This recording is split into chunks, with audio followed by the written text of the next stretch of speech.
Gempa yang terjadi Jumat 29 Juli malam terdeteksi berlokasi di darat pada jarak 15 km barat laut Karangasem. Akibat gempa berkekuatan 4,6 skala Richter, beberapa rumah dan fasilitas umum di Desa Tianyar dan Tianyar Barat, Kecamatan Kubu mengalami kerusakan. Beruntung tidak terdapat korban jiwa dalam peristiwa tersebut.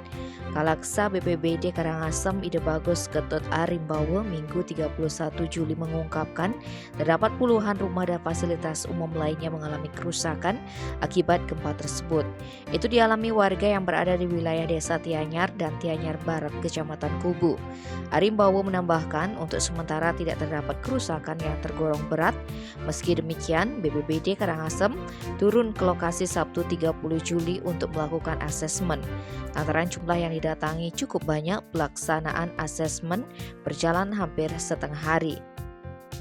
Tim Bali Express melaporkan.